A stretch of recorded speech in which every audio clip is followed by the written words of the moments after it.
блокирует это видео из-за нарушения авторских прав. Видео можно посмотреть по ссылке в первом закрепленном комментарии. Commençait à pleurer et je m'inquiétais de plus en plus.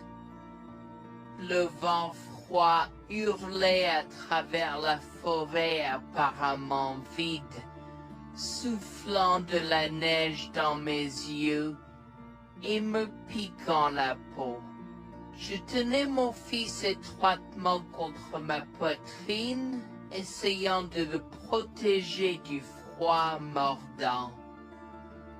Alors que nous nous frayions un chemin à travers la neige, jusqu'aux genoux, à la recherche de tout signe d'aide.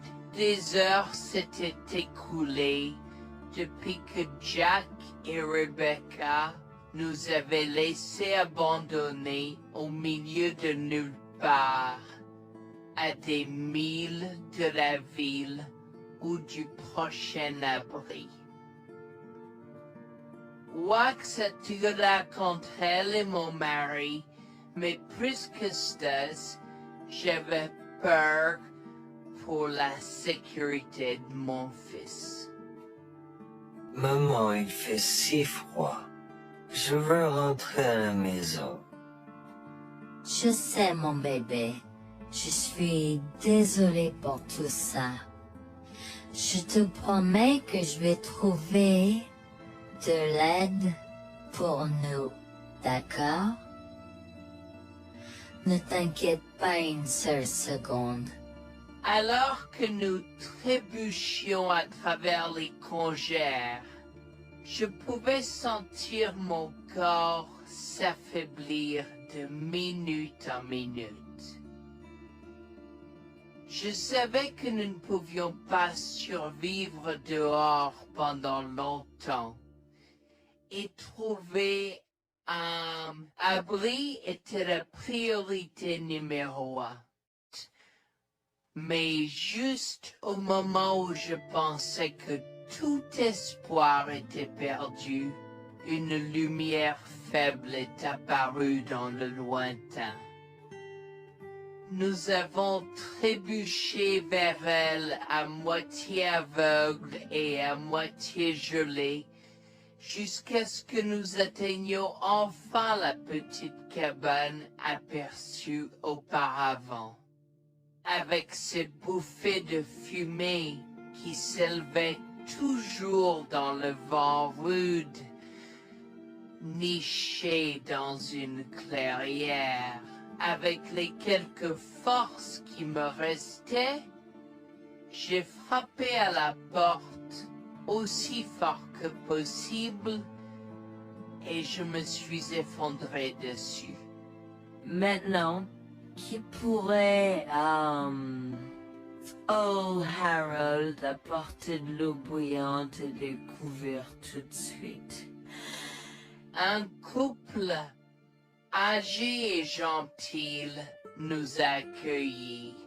Ils étaient si aimables de nous permettre d'enlever nos vêtements gelés, de nous baigner dans l'eau qu'ils ont tirée pour nous et de nous asseoir près du feu avec une nouvelle paire de vêtements et leur offrant une soupe chaude et des couvertures pour nous envelopper.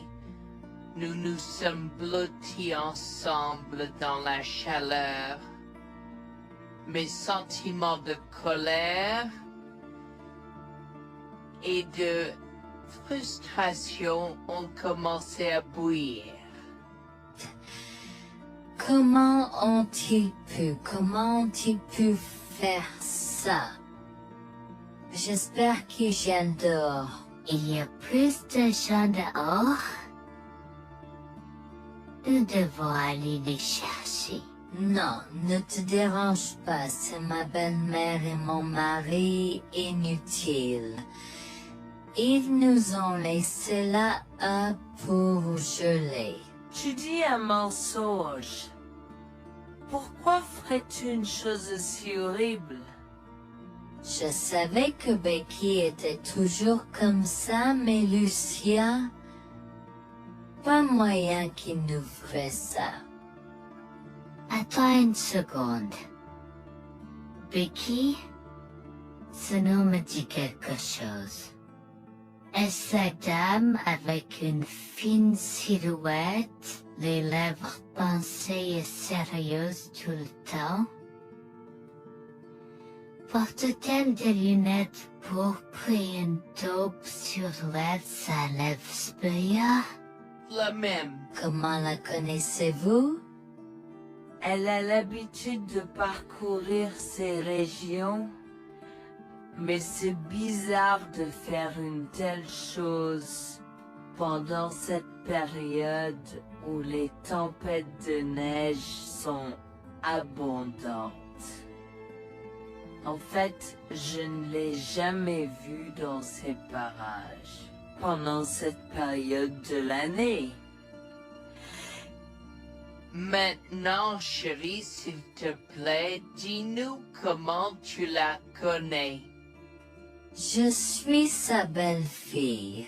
Nous sommes venus de Floride parce qu'elle n'avait jamais vu son petit-fils Freddy depuis sa naissance.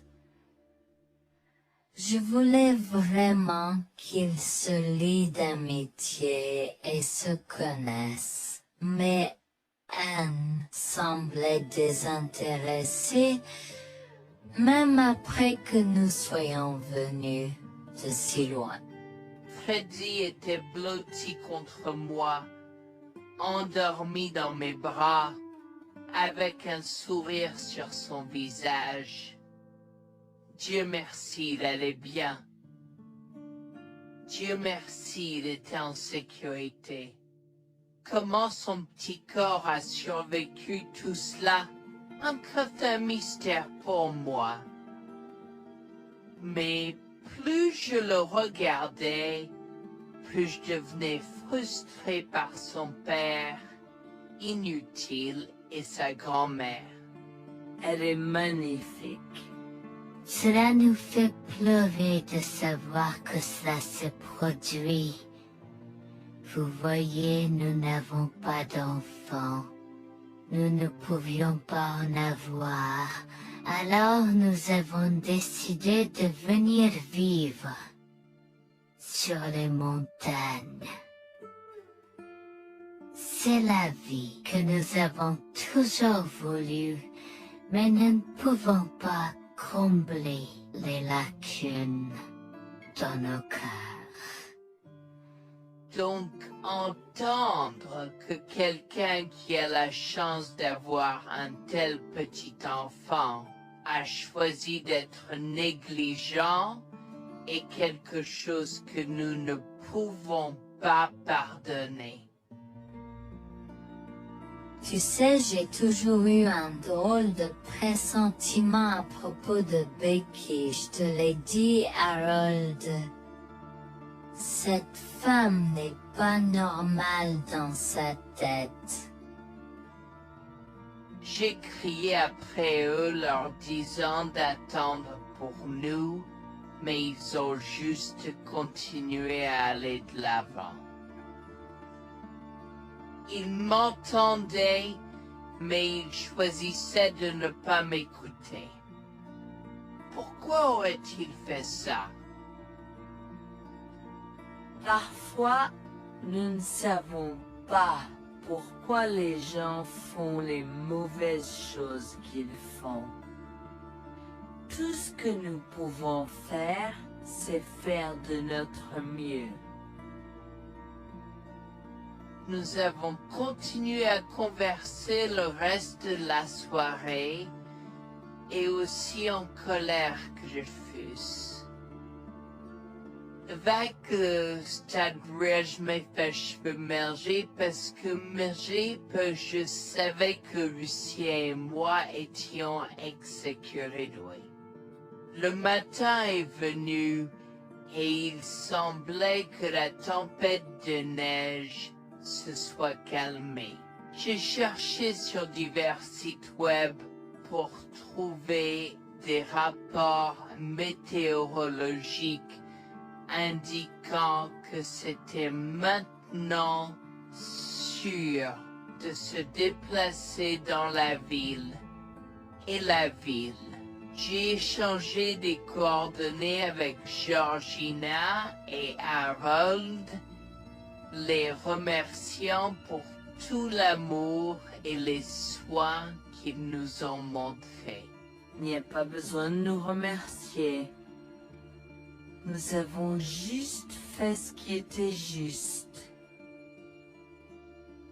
N'importe qui, avec la moitié d'un cœur, aurait fait la même chose. S'il vous plaît, laissez-moi vous raccompagner chez vous. Harold et Georgina nous ont accompagnés à la résidence et, oh mon Dieu, nous avons trouvé Lucien et Rebecca assis confortablement sur le porche avant, comme si Freddy et moi étions sur le point de mourir la veille. Je suis sorti de la voiture et j'ai commencé à perdre les pédales. Qu'est-ce qui ne va pas chez vous, les gens? Comment pouvez-vous nous laisser là? Tu nous ralentissais et nous voulions voir la cascade gelée. Est-ce que tu plaisantes? Freddy aurait pu mourir la nuit dernière. Tu t'en fous, vous, Lucien? Pour être juste, tu aurais pu simplement rester à la maison si tu n'étais vraiment pas prêt pour cette aventure. Je jure devant Dieu, à ce moment-là, ma vision est devenue rouge. J'étais prêt à attaquer, à donner des coups de pied, à crier et à hurler pour que le monde entier entende à quel point ces gens étaient horribles. Non seulement ils nous ont laissés là, mais ils semblaient ne pas se soucier de ce qu'ils avaient fait. C'était presque comme s'ils essayaient de nous tuer. Avant que je ne puisse lancer une série d'actions et de mots qui ne pourraient pas être repris, Harold m'a retenu, me disant de me calmer, car Freddy était toujours dans la voiture avec Georgina. En assistant à toute cette scène, il m'a fallu un moment pour me calmer. Mais même si j'avais calmé, j'étais toujours agressif et argumentatif. Vous nous avez laissés là. Nous aurions pu mourir, Lucien. Tu t'en fous de ça? Tu t'en fous que ta mère ait essayé de nous tuer? Ne sois pas dramatique, Noémie. Elle n'essayait pas de faire ça. Regarde, la raison pour laquelle nous ne sommes pas revenus te chercher est parce que nous savions que tu trouverais de l'aide et un abri. Je veux dire, tu as toi-même indiqué cette cabane, n'est-ce pas? Il semble que tu aies obtenu l'aide dont tu avais besoin. Pas grâce à toi ou à ta mère. Je n'arrive pas à croire ce que j'entends en ce moment. Assez, tout le monde. Ne me donne pas mal à la tête. Comment peux-tu être si froid et sans cœur envers ta femme? j'ai la moitié d'une idée de venir te frapper. Essaye, vieil homme, je te mets au défi. Écoute, Noémie. Je suis désolée que tu n'aies pas pu gérer un peu le mauvais temps, mais je jure qu'il n'y avait aucune mauvaise intention de ma part. Écoute, Noémie, je suis désolé que tu n'aies pas pu gérer un peu le mauvais temps, mais je jure qu'il n'y avait aucune mauvaise intention de ma part. Oh oui. Pourquoi diable irais-tu faire de la randonnée à cette période de l'année? Nous ne te voyons jamais pendant cette période, alors quoi maintenant? Pourquoi maintenant quand tu as un enfant qui ne voulait que se connecter avec toi? Quelqu'un pourrait argumenter que ce niveau de négligence grossière était intentionnel, Becky. Tu es une personne malade et pathétique. Cela a semblé faire fondre l'extérieur froid et dur de Becky, qui avait l'air douloureuse, du moins pendant un instant, avant de revenir à son extérieur de méchante sorcière de l'Ouest. Je ne sais pas ce que tu essaies d'insinuer, mais si tu cherches une bataille, je peux t'assurer que tu la perdras. Tu oublies que je suis une femme riche. J'ai accès au meilleur. Voyons comment ton petit argument va se passer en cours, vieil homme. Vous êtes pas là avec votre malade joueuse. Je souhaite que vous restiez fiers. Tu sais quoi, Noémie? Je m'en fiche maintenant. Je n'ai plus besoin de faire semblant devant toi. Et tout le monde. Alors, laisse-moi te dire les choses clairement pour que tout le monde puisse entendre. Je m'en fiche de toi et de ce bébé. Honnêtement, je souhaite que vous soyez tous les deux morts hier. Au moins, vous auriez arrêté de me déranger avec vos tentatives pour rencontrer ce bébé. Est-ce que je parais en avoir quelque chose à faire? J'ai fait mon geste vers elle comme si mon corps avait une volonté propre. Je me suis approché d'elle et l'ai giflée. J'ai continué à la gifler et à donner des coups de pied aussi forts que possible jusqu'à ce que Jack et Harold me déchirent. Tu m'instaudes. Comment osais-je? Comment osez-vous vous asseoir là et défendre cette sorcière? Elle l'avait mérité. Toi, je vais te poursuivre en justice. Comment oses-tu me mettre les mains dessus? Elle ne voulait évidemment pas cela. Regardez, il semble que les tensions soient élevées en ce moment. Pourquoi ne pas tous prendre une grande respiration? Entrons et réglons cela. Vous êtes un homme faible et pathétique, et j'espère que vous passerez le reste de votre vie à expier ce que vous avez fait à votre fils.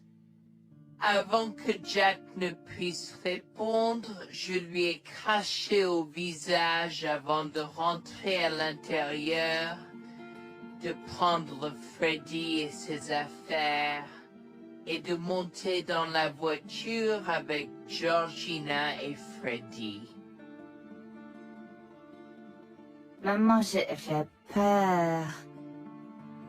Que se passe? Tu crois que tu combattu grand-mère? Chérie, je suis vraiment désolée que tu aies dû voir ça. Les choses sont beaucoup plus compliquées ici et je ne veux pas te mentir.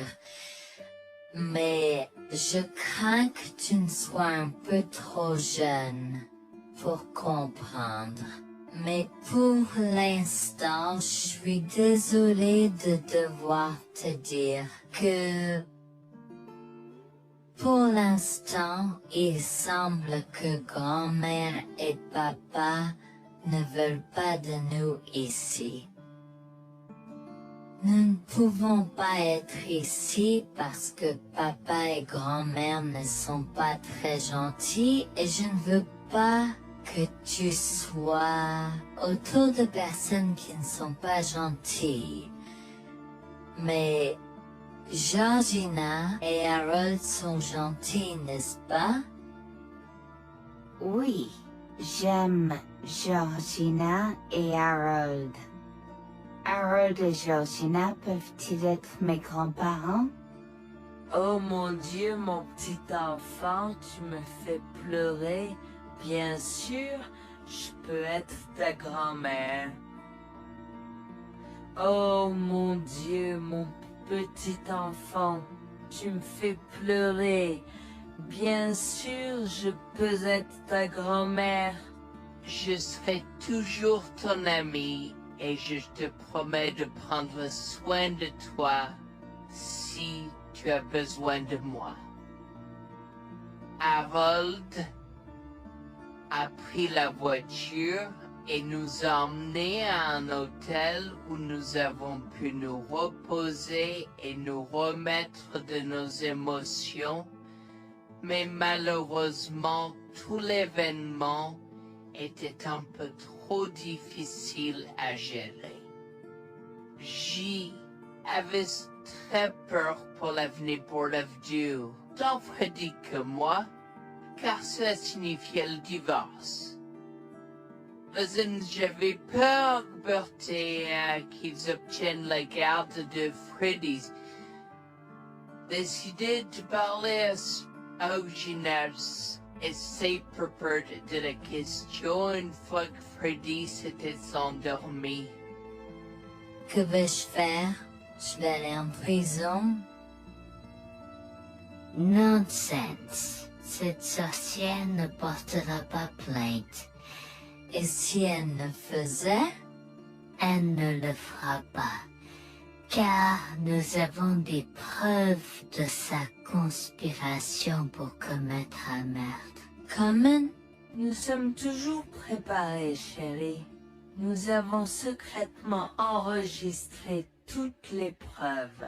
Maintenant, vous pouvez emporter cet enregistrement avec vous et l'utiliser contre votre mari et belle-mère au tribunal. Vous êtes des anges déguisés. Comment avez-vous fait ça? Quand? Comment? Chut, mon enfant, ne t'inquiète pas de tout ça. Écoute simplement l'enregistrement audio. Nous avons écouté et effectivement toutes les preuves avaient été enregistrées, y compris la partie où j'ai attaqué physiquement sa mère. Maintenant, ils vont me faire pour coups et blessures. Oh mon Dieu, pourquoi je fais ça? Maintenant, Bonjour, je m'appelle Jeanne et j'ai 37 ans. Je rédige ceci parce que l'année dernière a été très difficile pour moi et mon mari Jules. Nous avons beaucoup progressé depuis cet incident et je veux juste partager cette histoire pour aider quiconque pourrait se trouver dans une position similaire. Laissez-moi d'abord vous raconter comment j'ai rencontré mon mari, adorable. Tout a commencé de la manière la plus inattendue, dans un hôpital. Jules et moi nous sommes retrouvés à passer une longue nuit devant la salle d'urgence remplie d'inquiétude et incapables de partir. Jules était là parce que sa sœur avait eu un grave accident de voiture alors que ma mère a souffert d'une crise cardiaque. Dans cet espace partagé d'inquiétude et d'incertitude, nous avons trouvé du réconfort dans la présence de l'autre. Nous avons parlé facilement, découvrant un terrain d'entente et une compréhension réelle. Comme nous avons réalisé que cela prendrait un certain temps avant d'avoir des nouvelles des médecins, nous avons décidé de faire une pause et de prendre un café au café de l'hôpital. Nous ne savions pas que ces rencontres fortuites allaient changer nos vies à jamais. Au fur et à mesure que la nuit se transformait en aube, nous avons échangé des numéros avant de nous séparer à contre-séance. Pendant que la condition de ma mère se stabilisait et qu'elle commençait sa convalescence, la sœur de Jules faisait face à un voyage plus difficile. L'accident l'avait laissée avec de graves lésions de la moelle épinière et des blessures cérébrales, et elle était paralysée de la taille aux pieds. Jules était dévasté, partagé entre le soulagement qu'elle ait survécu et la tristesse face aux défis qu'elle allait maintenant affronter. Au cours des mois suivants, Jules et moi sommes restés en contact, nous nous soutenons émotionnellement pendant les convalescences de nos proches. Nos conversations ont progressivement changé, nous permettant de partager nos espoirs, nos rêves et nos peurs. Dans l'un de ces échanges sincères, Jules a eu le courage de m'inviter à prendre un café, un rappel significatif de l'endroit où notre connexion avait d'abord fleuri. Notre amour a grandi rapidement, alimenté par la fondation que nous avons construite pendant nos moments les plus sombres. Welfare vers la réalité de l'autre et avons avoir un. Cela n'a pas pris longtemps pour que nous réalisions que nous avions trouvé quelque chose de vraiment spécial. Après 2 ans de fréquentation, Jules m'a demandé en mariage. Avec une joie débordante, j'ai dit oui avec enthousiasme. Notre mariage était une petite et intime célébration, honorant l'amour qui est né de nos épreuves partagées. À ce moment-là, la sœur de Jules avait besoin de soins spécialisés, et il, étant le membre de la famille le plus proche, a pris la responsabilité.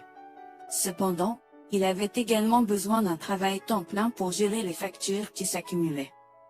Inquiète qu'il soit accablé, Jules a travaillé sans relâche pour subvenir aux besoins de sa sœur et de notre avenir ensemble. Un jour, je l'ai assis et l'ai rassuré en lui disant que nous étions une équipe faisant le défi de la vie ensemble. Chérie, j'ai besoin de te parler de quelque chose d'important. S'il te plaît, prends place. De quoi s'agit-il? Tu as l'air sérieuse, tout va bien? D'une certaine manière, non. Je t'ai vu lutter pendant un certain temps maintenant. Tu sais que tu peux me demander de l'aide, n'est-ce pas? Bien sûr que je le sais. Je ne veux juste pas t'imposer mes problèmes, tu sais. Mon chéri, nous sommes une équipe. Je veux que tu te souviennes toujours de ça.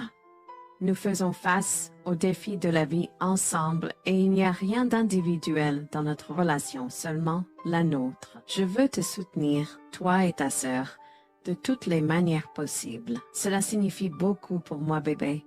Tu as été incroyable tout au long de tout cela. Je ne sais pas ce que je ferais sans toi. C'est exactement pourquoi je voulais en parler. J'ai réfléchi à la prise en charge d'Abby et à l'impact que cela a sur ton travail. Et si nous envisageons de la placer dans une maison de retraite? Et avant que tu ne poses la question, je connais une bonne où ma grand-mère était vraiment heureuse. Elle a même préféré cela à vivre à la cimetière. Je ne sais pas, je veux dire, c'est une décision importante et risquée à prendre. Je comprends, mais réfléchis grec. Cela permettrait de te trouver un meilleur emploi payant pour que nous puissions nous assurer qu'Abby reçoit les soins qu'elle mérite. Nous pouvons la visiter régulièrement et être toujours là pour elle. mais cela soulagerait une partie de la charge sur tes épaules. Tu as raison. C'est un choix difficile, mais je fais confiance à ton jugement. Je suis heureuse que tu me laisses enfin t'aider. Crois-moi, les choses sont plus faciles quand on peut partager ses fardeaux avec quelqu'un. Je veux dire, c'est comme ça que nous nous sommes trouvés, non? Comment pourrais-je jamais l'oublier? Je t'aime tellement. Merci de rester à mes côtés. Tais-toi, pas besoin de remerciements. Tu sais que je serai toujours là pour toi. Je t'aime aussi, chérie. Jax m'a fait confiance et nous avons trouvé une maison de retraite pour Abby. Au cours des prochains mois, Jax a trouvé un travail mieux rémunéré et a rendu visite à sa sœur tous les jours.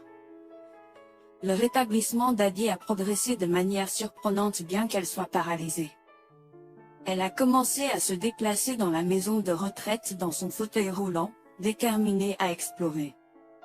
La maison de retraite permettait aux résidents de sortir avec des membres de leur famille enregistrés, alors je lui ai envoyé une allocation mensuelle pour l'aider à s'amuser. La mère de Jax, Grégoire, a entendu parler de son dévouement au bien-être d'Abby et des efforts qu'il a déployés pour s'occuper d'elle. Grégoire est venu à notre domicile, les larmes aux yeux, pour exprimer à quel point il était fier de son fils, Orap. Mère, pourquoi pleures-tu? Qu'est-ce qui ne va pas? Je veux juste que tu saches à quel point je suis fier de toi, Jules. Tu as montré une telle force et compassion en prenant soin d'Abby. Je ne pourrais pas être plus fier d'avoir élevé un fils aussi merveilleux. Eh bien, merci, mère. Je fais juste ce que je peux pour Abby. C'est pas facile, mais je l'aime et je veux m'assurer qu'elle va bien. Tu as fait plus que suffisamment, mon chéri. Je ne veux pas que tu portes ce fardeau seul. Je veux prendre le relais et rendre visite à Abby plus fréquemment. Tu dois te concentrer sur ton travail et ta propre vie. Abby sera bien prise en charge. Fais-moi confiance. Eh bien, ce n'est pas comme si je l'avais fait seule. Jeanne a été à mes côtés, me soutenant à chaque étape du chemin. Nous sommes une équipe et nous sommes tous les deux engagés dans le bien-être d'Abby. Oh, je sais que Jeanne a été là, mais tu as fait tellement, Jules. Il est temps que tu priorises ta propre vie et ta carrière. Abby sera entre de bonnes mains. Fais-moi confiance. D'accord, mère, si tu es sûre de toi, alors j'accepterai. Mais je veux que tu saches que c'était un plaisir de prendre soin d'Abby et que je serai toujours là pour elle, quoi qu'il arrive. Je t'apprécie, Jules, mais il est temps pour toi et Jeanne de vous concentrer sur vos futurs. Fais-moi confiance, ce sera pour le mieux. D'accord, mère, si tu crois que c'est la bonne chose à faire, alors j'irai avec. Promets juste de bien t'occuper d'Abby. Je te le promets, maman, tu peux compter sur moi. Maintenant, m'en va et concentre-toi sur ton travail. Laisse-moi m'occuper de la garde d'Abby.